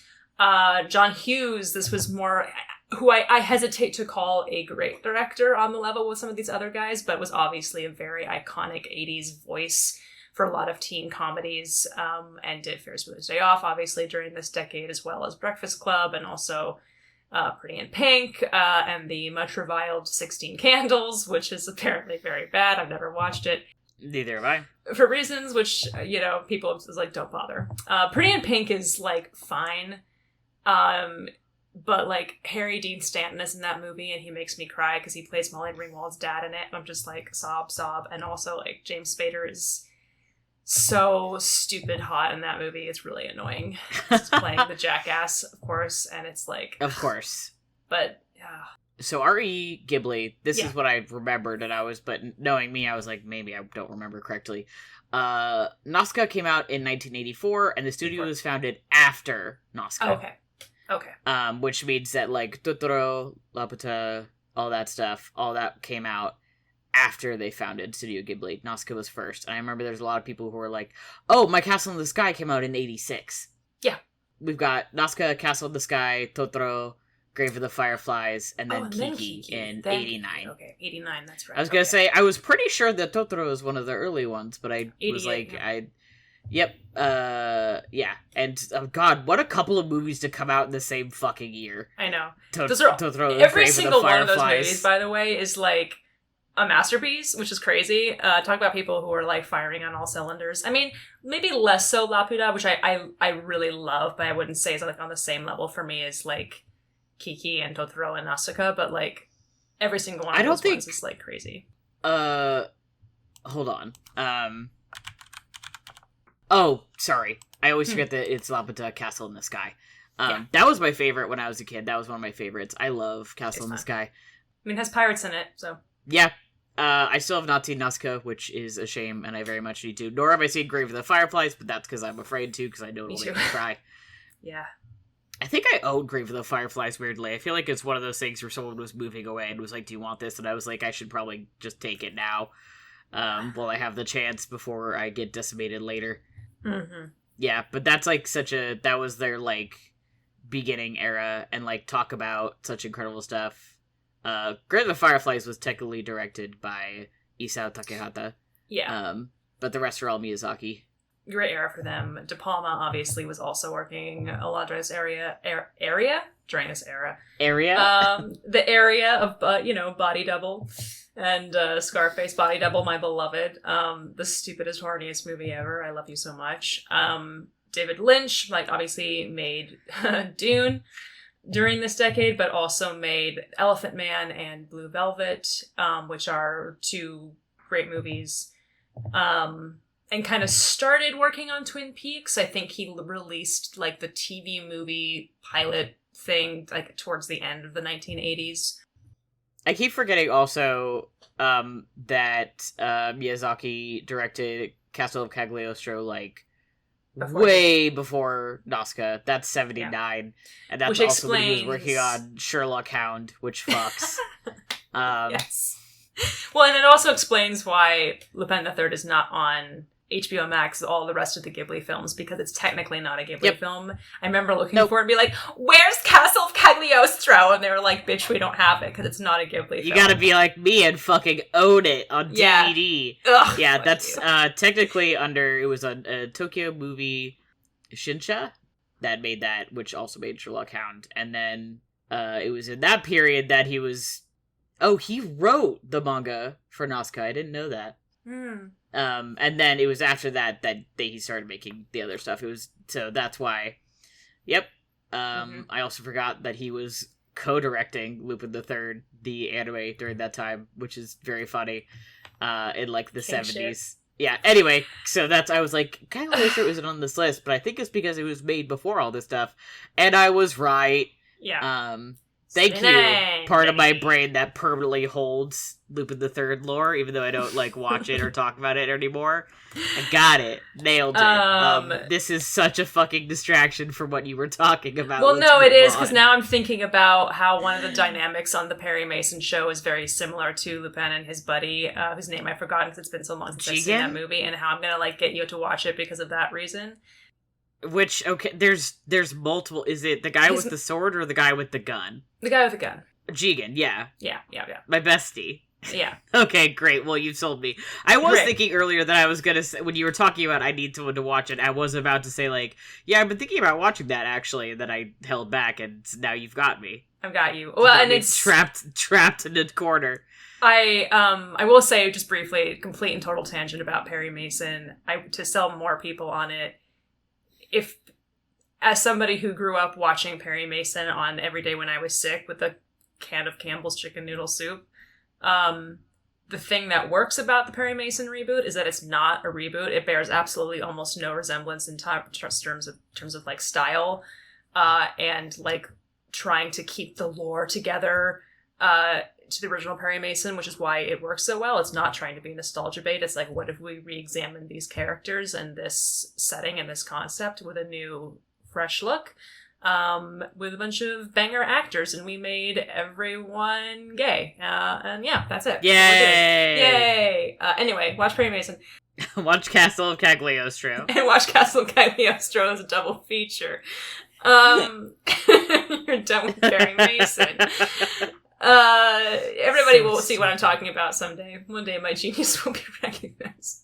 Someday people will fucking understand. So one day I'll be lauded. So Spielberg was also obviously somehow making movies during this era. I say somehow. He suddenly was like, he kind started of a big making deal. movies in the 70s. Well, I mean, started making a lot more than he was doing. Yes. Was making banger after banger. Basically, if you look at the list that I put in the bottom of like all of the biggest, I pulled like not necessarily in order, but some of like 5 of the biggest grossing movies from each year this decade. Okay. I was wondering if that's what you were pulling, is like making the most money list. I generally tried to go with the top 5, but if there was something that I thought was kind of boring, I skipped it. Yeah. But if you look at this list, sorry, it's you didn't like, think that Rocky 3 was well, boring? I mean, I do personally, but like at least it's recognizable to me. God, there's so many Rocky movies on this There's so list. many Rocky movies. I have not seen a single one. Okay, anyway. But like Spielberg is like the number one movie of like 1981 was Raiders. The number one movie of 1982 was E.T. Then he's got, I feel like Temple of Doom, and then he's got Color Purple. He's got like something else down here. I'm sure I saw it. Oh, Last Crusade. Yeah. So it's like almost every like half of the decade. Every Indiana Jones movie Jones movie. Yeah. Banger money, which is not shocking at all. Yeah. Empire of the Sun is not on here, but I know that that's a difficult film. Fair. Are these also listed in terms of like ranking from like most money to least, or is it just like yes. whatever you typed out? Okay. Yes. So Raiders is at its top. Mm-hmm. Let's see, E.T. at the top of the list. Temple of Doom, middle of the list, which is not surprising. Temple of Doom sucks. And then Last Crusade, top of the list. Top list, because it's the best movie ever made. Yeah. Color Purple, middle of the list, but I think makes sense. That is a little bit more. I have not seen it, but yeah, I mean a little more of a drama. And in that year, I mean, what's the top movie that year? Oh, Back to the Future. It's Back to the Future. So once again, that does not shock me. Yeah. I mean, I'm looking at a lot of. It's very funny to me that you see a lot of these like weird, like Oscar bait dramas on these lists too, like on Golden Pond, or in terms of endearment, innocent, but like I'm not trying to say that they're all bad or anything, but like it's a particular kind of movie. Out of Africa is on here in the top 5, which is crazy. Fucking Crocodile Dundee is on Crocodile this Dundee list. and Crocodile Dundee 2, baby. Also Back to the Beverly Future Hills Part Cop 2. and Beverly Hills Cop 2, which, to be fair, I like Beverly Hills Cop, so whatever. Yeah, Eddie Murphy's on this list a lot. That does not surprise me. This is a strong era for him. It's like this in the 90s, or like he was really pushing it. It's like Trading Places is on here, and then Beverly Hills Cop, and also Coming to America. The movie Twins is on here, which is the one where Arnold Schwarzenegger and Danny DeVito play twins. So I think that's pretty great. Which is incredibly funny. America's Got Taste. Yeah, Empire Strikes Back is on here, and that is at the top of its list, which is not surprising. Enter the Jedi is on here, and also at the top of its list. Yeah. So at the top of all of the lists is we have Empire Strikes Back.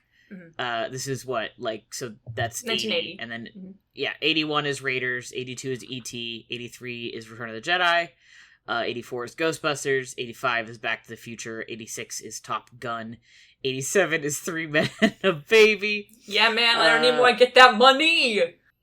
88 is Rain Man, and then 89 is Last Crusade. So all of those, I'm like, yep, that makes total sense. These are movies that, for the most part, have continued to have a pretty strong hold on American culture, or at least, like, are a pretty easy reference for people. As a 90s kid, I'm like, oh, I remember Three Men and a Baby, like, being in a blockbuster, and, like, knowing people who had seen it and talked about it. I can probably guarantee you that, like, people who are, like, teens would not know what the fuck I was talking about if I brought up Three Men and a Baby. But otherwise, like, for the most part, I also have not seen Rain Man. I have seen Rain Man. It's problematic.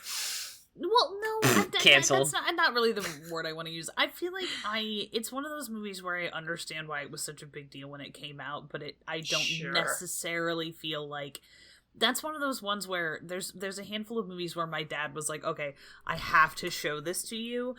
And it's about 50-50 on whether he goes, yeah, that wasn't as good as I remember it being, or is like, aha, yes. Yeah, bring back those kind of mustaches. I mean, don't, but like sort of bring back those kind of mustaches. Sorry, I'm putting a picture of Three Men and a Baby very close to the webcam right here. Oh, yes. Sorry, I was looking at the Google Doc, and I was like, I didn't get a pull up in Discord, and I'm like, what the fuck are we looking at? Yeah. Anyway. Do you own Three Men and a Baby on DVD? No, I just pulled it up on Letterboxd. Oh, okay. Okay. No, I don't want Three Men and a Baby on TV. But you understand why I was confused, though, right? I was like, wait, hold on, man. Like, I own some random movies that I got from fucking nowhere that, like, someone gave to me that are weird, but, like, or I got movies that I know are weird and I love them, but I don't own Three Men and a Baby. Yeah, nor do I. Three Men and a Baby these days is just a polycule that just had their first child. Three Men and a Baby is like what I'm shooting for.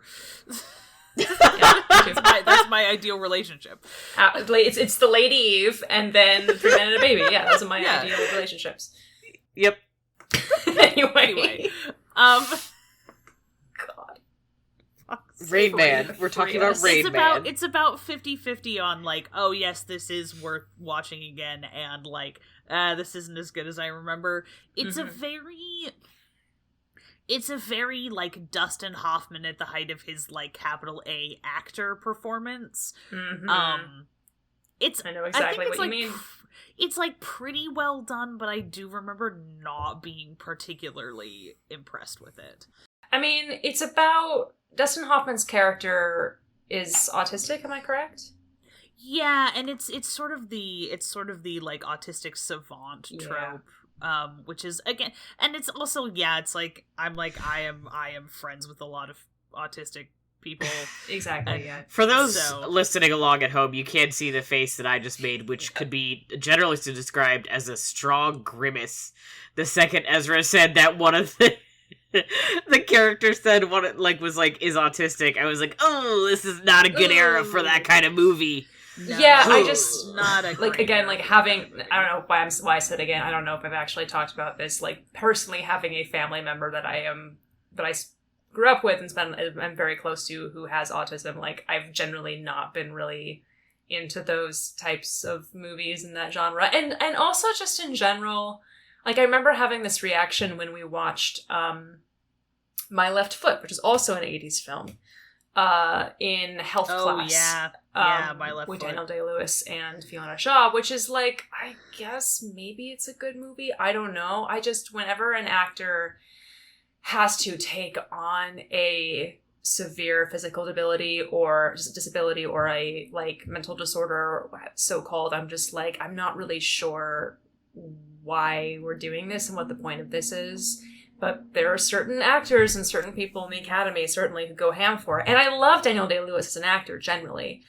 Sure. But, like, it's always the inevitable, like, oh, he's being so brave. Like, when Eddie Redmayne was like, I'm gonna play a transgender woman, and it was like, he's so Pardon brave. me while I roll my eyes so hard, give myself a headache.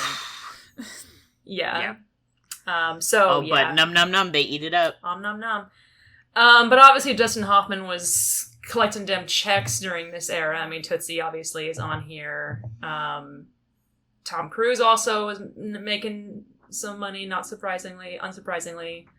No, this is Robin this is a Williams. Strong Tom Cruise era. Yeah. Robin Williams, Yep. Good Morning Vietnam, Dead Poets Society. Obviously, he owns this era. What else here? 2 Star Trek movies. Well, actually 3. Yeah, we got Wrath of Khan, baby. Wrath of Khan comes out. Search for Spock comes out.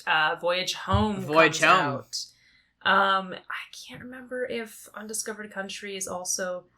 Because I feel like Generations is 1990, so I feel like the other ones get squeezed in here too. But they didn't make as much money as Wrath of Khan and Voyage Home did. That's okay, because Voyage Home and Wrath of Khan are really good. Octopussy. I just like saying it. I think that's the James Bond movie. Superman 2. Someday I'm gonna get high and watch Octopussy, a movie that I know is just like straight up bad. It's just bad. Sometimes it's what you need, though, to be fair. The problem is that, again, not to talk about a different podcast while we're recording our podcast, but please. James Bond, like, the fucking drops just like board that Alice has has infected my fucking brain. Yeah. It's a great podcast. It's a fabulous podcast. To the point where just like there are specific like lines from James Bond movies that I have never seen that just like or had just play in my head now. Yep. Fucking Octopussy. Christ. Octopussy. It's just so good. It's so good. I'm obsessed. Oh, God. We got Airplane in this era. Airplane's on here. That's fun. Hell yeah. Hell yeah, buddy. Ghostbusters, a movie that I very much need to see again because I haven't seen it since I was a kid. Oh, Gremlins is on here. Oh my god, fucking Gremlins. Do you want to another movie I haven't seen, but I feel like I don't necessarily need to because Helen has told me about it so much. For a long part of my adolescence, I thought that Gremlins and the Goonies were the same film. That is an understandable mistake to make. The Goonies was also during this era. Lest we forget. Yes. It was. I feel like this is sort of the last. Well, I guess I don't know. This is the last era of like free range children. Like I guess the 90s sort of have free range children, but that's like the mall era. Yeah, it's the end of the kind of like milk carton kid. Yeah, you're right. Phantom Menace did come out of this the 90s. So Darth Maul was. I need you to understand that you said the mall era, and my first thought was, "Oh, fuck off, Darth Maul." Oh God, no! I hope you weren't about to say that's so funny because it wasn't. Yeah, no, it's just that you're such a nerd. It's so funny. I have a lightsaber on my door! I know. We know this! I know. I watched Revenge of the Sith with you! We watched Revenge of the Sith together! I know. It's just Listeners, so funny. They did do that. You heard Maul and thought Darth Maul. It's just very funny. Because I don't necessarily associate that kind of kids movie with we're running around in a mall or we're mall kids or whatever. Oh, that's not what I generally think of. No, that's fair. I meant the 90s where like you could go hang out as like unaccompanied adolescents or teenagers, but it was usually in the at mall. The mall. Sure. As opposed to like your neighborhood. Sure. or My Town or whatever. Town, but that's not something that they were generally making, like, movies about. No, they weren't. That's fair. But there is a difference, though, because I feel like in That's true. attitude The vibe as is different. well, the 90s are a little bit more... I don't know, maybe this is because I've been reading reviews of Contact like a couple hours previous to this. I need to read Contact. I need to watch Contact again. It's so there's bad. a book, It's too, been a isn't minute. there? So book, too. I think there is, I was but I gonna want say, to you watch the can do movie both, but yes. specifically. Yeah. Because people were saying how, like, it wasn't as well received in the 90s because it's so, like, open-hearted and emotional and stuff. And people were a lot more cynical in the 90s. Like, the attitude in general was a lot more cynical. Which I was like, fortunately, this didn't affect me because I was, like, 4 when this movie came out, and I've always associated it with, like, positive emotions. But, like, I can see how that more cynical attitude, especially with the young people and adolescents in the 90s, would affect the attitude of kids' movies and kids' adventure movies in the 90s. So I do feel like you see a little bit less of it. That's going true. forward. Yeah. I'm trying to think of movies of that type from the 90s. When did Stand By Me come out? 80s. Okay. 80 something. But, like, Stand By Me is specifically 80s doing 60s? Or doing 50s? Doing 50s. Yeah. 50s. Mm-hmm. It just has different, like, I mean, you're not wrong. Which is in my head always, like, absolutely fucking fascinating. Because now we've got, like, the 80s nostalgia craze that's happening, you know, that I'm having to, like, sit through now, with my human eyeballs. I keep not watching Stranger Things, and God, you and me, brother. Really like, how are you not watching like people We really are were like, oh, you love Dungeons and Dragons, people. you must want to watch Stranger Things, and I was like, this is like when my parents were like, but you're a nerd, why don't you like The Big Bang Theory? Oh God, kill me. It's not that bad. No, I it's would not say, that but bad, it's still but rough. I've had that happen it's- too. It was like, I thought you would love The Big Bang Theory because you like nerdy Gag. things, and I was like, yeah, but that show doesn't. So what's the connection? I was like, okay, but like, I don't like being like, I was like, their nerdiness is the butt of the joke, and I remember my parents being like, oh, I guess you're right. Yeah, and I'm like, sorry, I ruined The Big Bang Theory for you guys, bazongo. But also, I'm not sorry. Free Simon Helberg so you can do more movies like Annette. Thank you. Okay, goodbye. He's so good. He's very good. Like, he's just an extremely good actor. I don't know where I was going with any of that. I'm looking up family movies from the 90s to see if there's anything that can give me any indication. I mean, well, they do all get I'm lost thinking in the about Rugrats movie. all I'm thinking about is stuff from the 80s. This is kind of the end of the era of, like, I can let my kid go out and they can do whatever they want all day, and then as long as they come home for dinner, and I don't really care like what they do. I feel like when you have kids have, like, adventures or whatever in the 90s, they have, like, they have to have, like, there's something, like, takes them away. Like, Jumanji. Is Jumanji? I was just about to say Jumanji. Yeah, Fucking Jumanji's the 90s. Where, like, you have to have, there has to be something that, like, makes it so that you are, like, taken away from your parental supervision, so you also, can Hocus have Pocus. an adventure. Yeah, Hocus Pocus. There's something that has to, like, break you out of that. Or you are specifically part of the adventures, you're running away from whoever is trying to get you to come home. Yeah. Like there's a babysitter you're trying to dodge or something. Yeah. That's part of the plot, rather than it doesn't really matter, like, that there's no guidance or whatever, because no one's keeping an eye on like, you. we and just, I'm wondering, like, have like, what is the time. Which, imagine having unstructured time as an adolescent. I talked with this about this recently with somebody. I don't super remember who.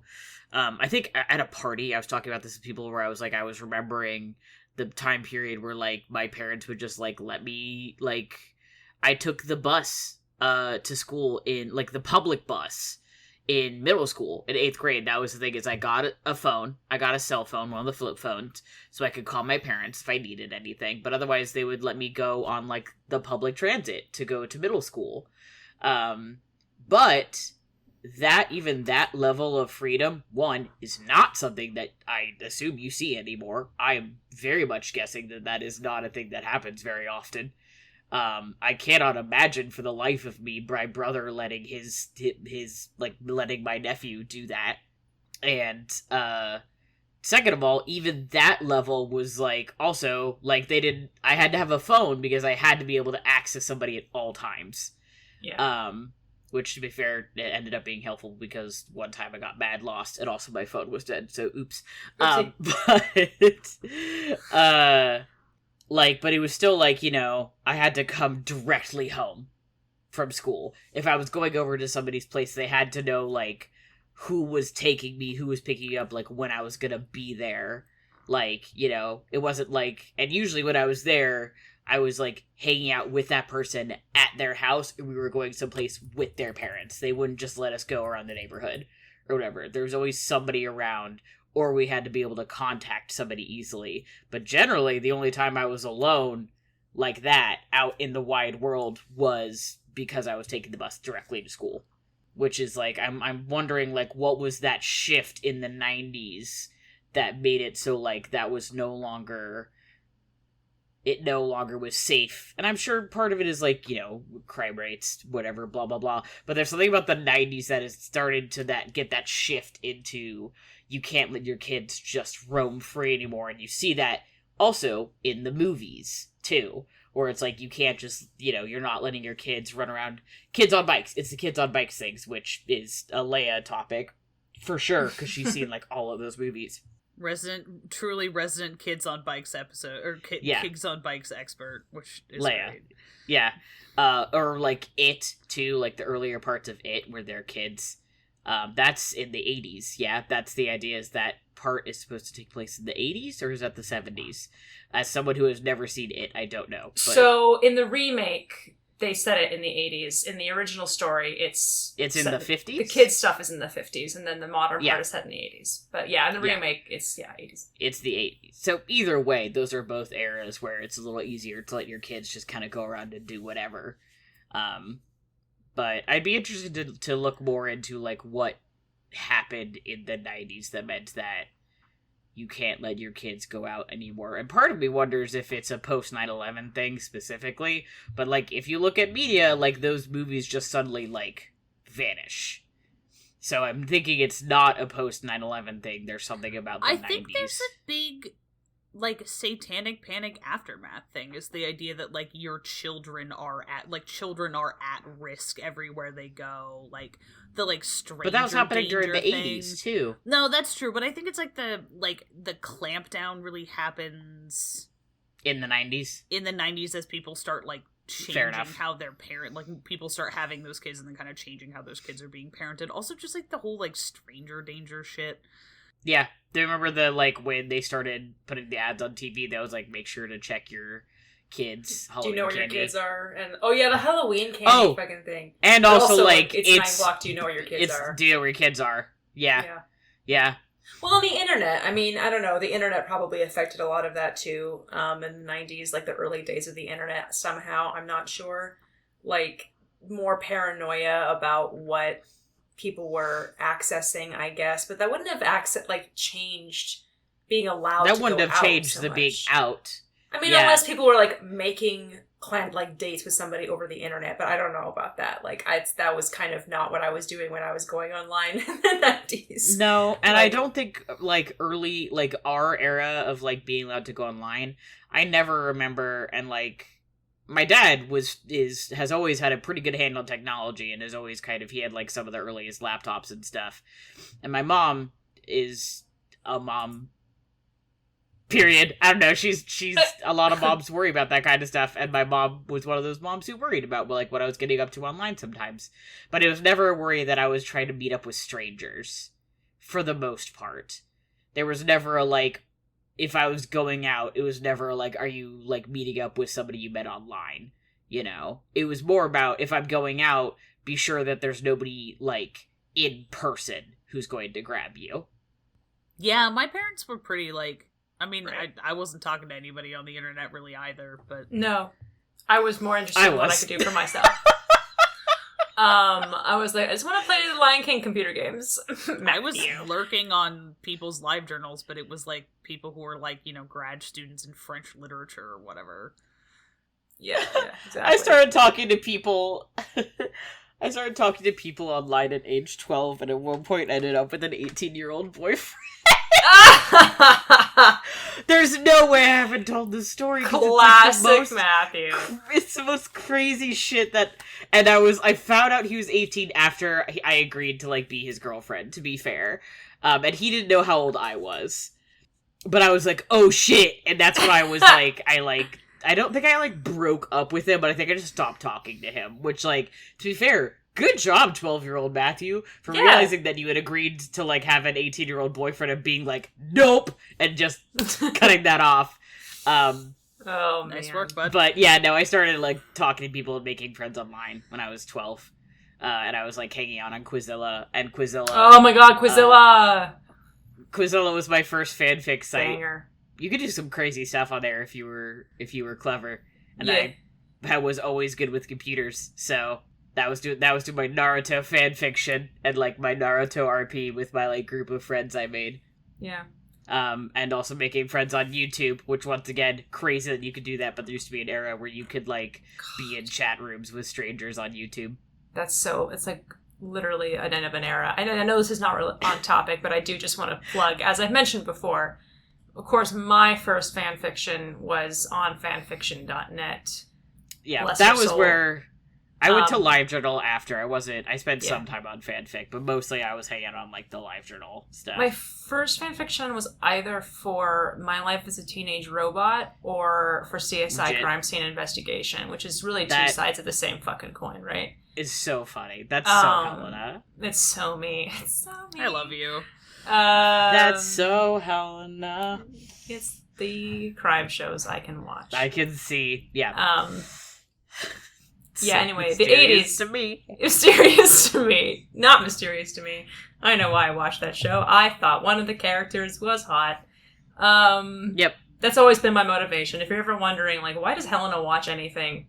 That's the reason. Why do any of us watch anything? Why do any of us watch anything? Either because it makes me laugh or because I think somebody's hot. Or It's both, so true. ideally. Or both. This is why I watched Trojan War. This is why Trojan War was destined to be found by me at a video rental store sale in like the late 2000s, because they were like, who fucking wants this movie? Not a soul. And I was like, I shall buy it. The answer was Helena. Yeah. Because I have a crush on Will Friedle. Why do you have a crush on him? I don't know. I just like his vibes. And also, he's cute in Boy Meets World early seasons. And, and that's why I watched the show.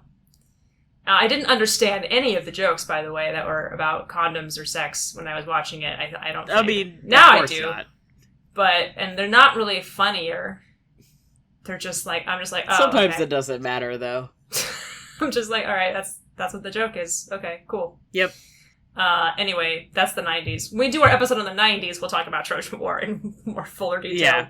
Even though we've I'm already going to be basically covered interested it. to get into, like, 90s teen rom-coms, like that very specific, like that I like could really blossomed do- in that era. I could really do a 90s teen rom-com whole episode. Like, whole episode. I kind of Yeah. want to do, like, a 90s prestige drama episode, just because so many of them are so dumb. There were, yeah, there was a Like- lot of stuff going on. I feel like I just would kind of enjoy the opportunity to dunk on 90s prestige dramas. Yeah. Do you have one specifically in mind right now, Ezra, that you're thinking of? That's for me to know and you to find out when we do that episode. Damn it. Listeners. Oh, Also okay. Helena. I can tell Helen. I mean, not really, but kind of. Anyway. I mean, speaking of which, like just looking at this list of the best picture winners from the 1980s, it's actually going forward from 1980 onwards, you have kind of what you would expect. Ordinary People, which is actually a pretty good movie. I like Ordinary People, but it's very much of that type of like family dramas. Chariots of Fire, Gandhi, Terms of I Endearment. unironically again. love Chariots of Fire, but that's because I'm You're- gay. Valid. Exactly. Amadeus, which like is a great movie. Fuck off. Which has been Legitimately typed in an all incredibly caps. good movie. Legitimately a good movie based on an incredible, excellent play. Which I very much need to see. Very good film. I highly recommend for Matty and for our listeners. Out of Africa, Platoon, Which, Willem Dafoe gets paid, so I'm like, whatever, it's fine. But, like... I'll allow it, yeah. I'll allow it. More movie, though. Last Emperor, Rain Man, and then Driving Miss Daisy. And Platoon. Yeah, with Platoon, which is the Willem Dafoe paycheck. Oh, I got mixed up, sorry. Yeah, so, it's all... what's happening? These are Oscar movies. Yeah.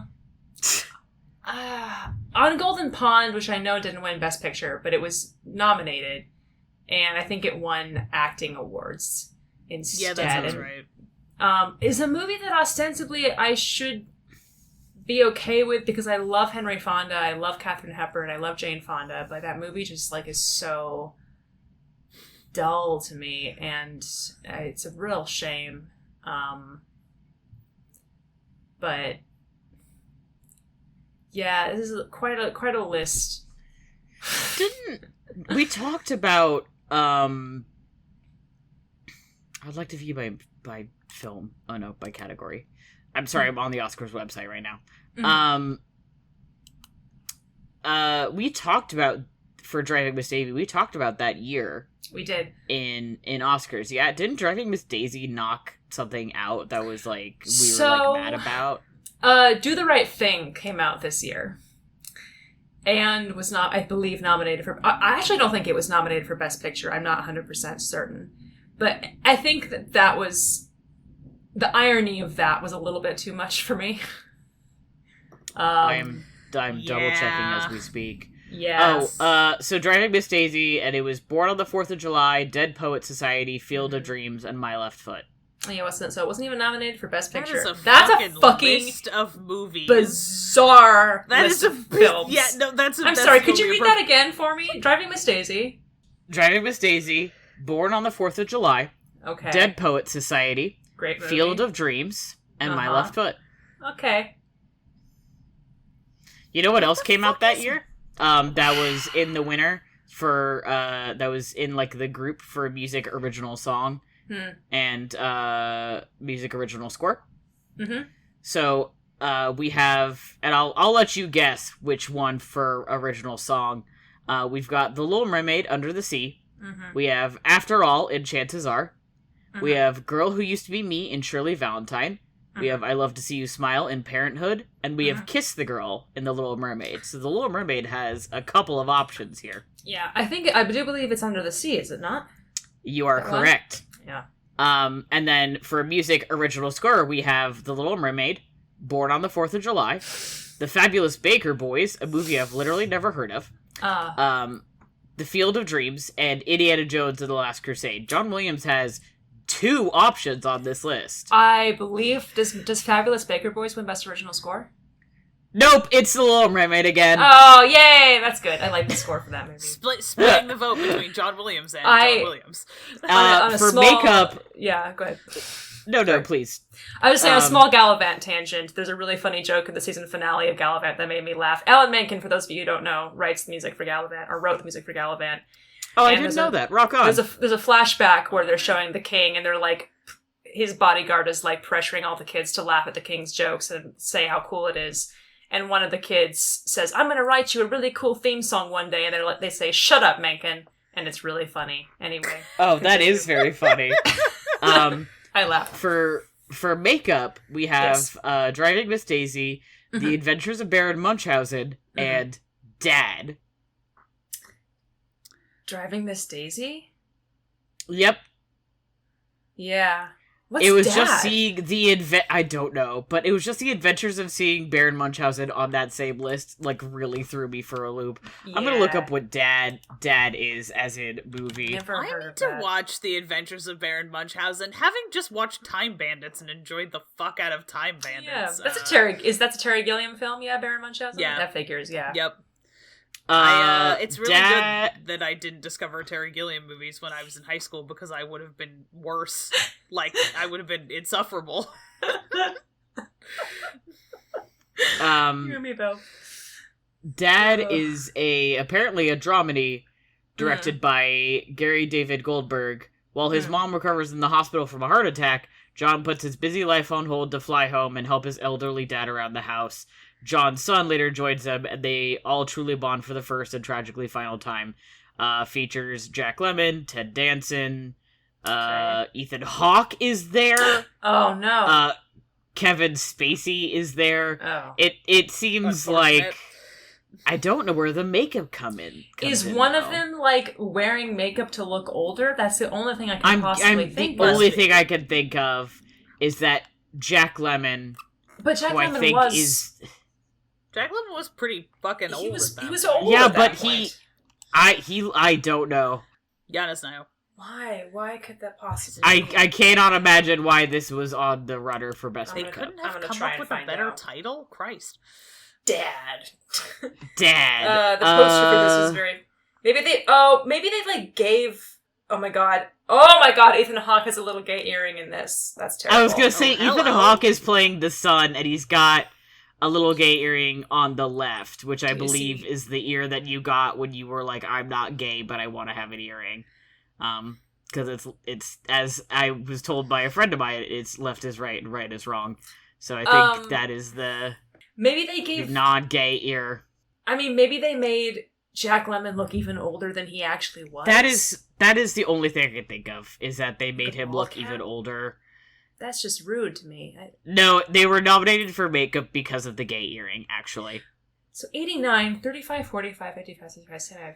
Okay, so he was really only in his 60s at that point, I guess. So I'm guessing Okay. that the makeup must have been to make him look like Much fair older. old. It's like when I watched Princess Bride as a kid, and I was like, yeah, sure, I believe that Peter Falk is that old. I don't know what ages are. And then I'm like, I watch it now, I'm like, oh, he was like in his 40s. They made him look and then you're really like, old. whoa, what the shit?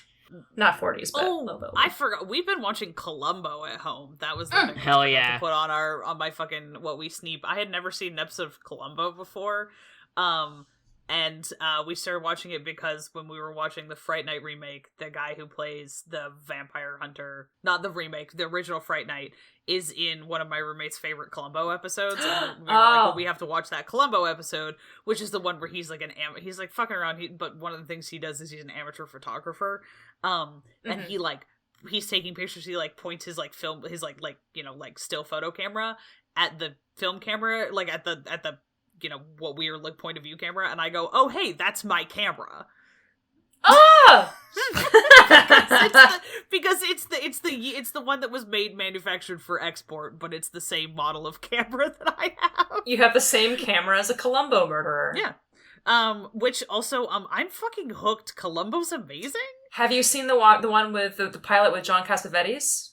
No, not yet. Okay, tell me when you watch that, because it's fucking insane. It's gonna end me. It's yeah. like I have seen microdosing Mikey and Nikki. The Shakespeare one, like the Shakespeare Company one, is incredibly funny. Yeah, it's such a good time. Anyway, I don't know where I was going with that. I mean, Columbo was the 80s. Columbo was a man of our time. He was an icon. Fucking fits in that show are Delicious.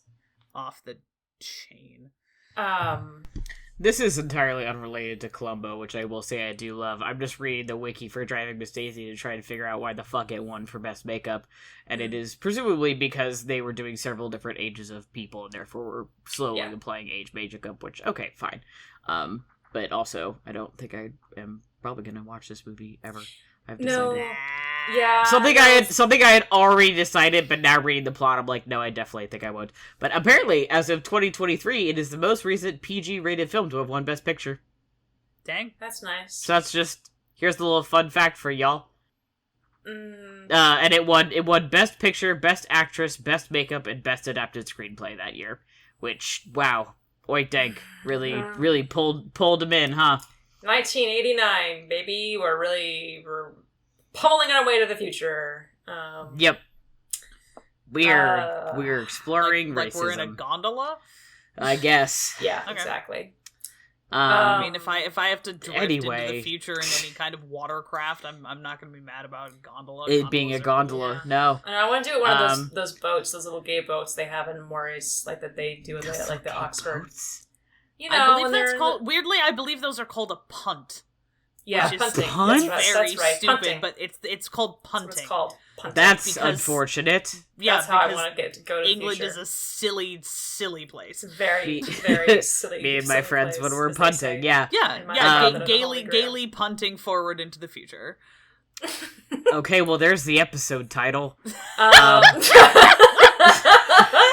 Okay, do we have anything else we have to say on this? We're approaching 2 hours, and I literally said at the I beginning that should we're not going to be do 2 hours, able and to we record we myself fucked up. talking. well, Matty, we're fucked up talking so about bad. an entire decade here. Okay, we have to allow ourselves a little bit of leeway, right? Yeah, but I have to edit it. No. Oh, And that's woe what is I- me. What What have I done? I don't know, Sweet man. Jesus, what have I done? Should have encouraged me to go on so many tangents about Commander Become a Cody. thief of the night, become the dog on the run. Okay, do we have anything else we want to add? Or do we want to keep goofing for the next half hour? Hey, man, I have to go to bed. you said that's the episode title, and I was like, cool, my work here is done, like Tuxedo Mask, and then Yeah. I disappear, and you're like, you didn't do anything. Yeah, you did, said actually. what? Gaily punting into the future? Yes, Gaily right? yes, me and punting my into friends the gaily future. punting into the future. Perfect, thank you. Quoting Oscar Wilde. Oh god, what if I was like Hugh Grant and Maurice for Halloween instead of Dimitri? No one would know who I was. I mean, literally no one would know who you were, and I would support the fuck out of this. What you I mean- specifically need to do is carry around the traveling mustache of feigned heterosexuality.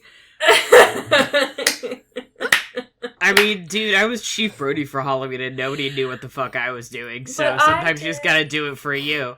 Yeah, Yeah, that's but you were true. in fucking New York, bro. I know. Yeah. I should have been there to help Uh, you with my Richard Dreyfuss costume. You're My gonna Hooper have to- costume. That's okay, it's another You're gonna Halloween. have to, like, curl your hair, though, if you want to do True.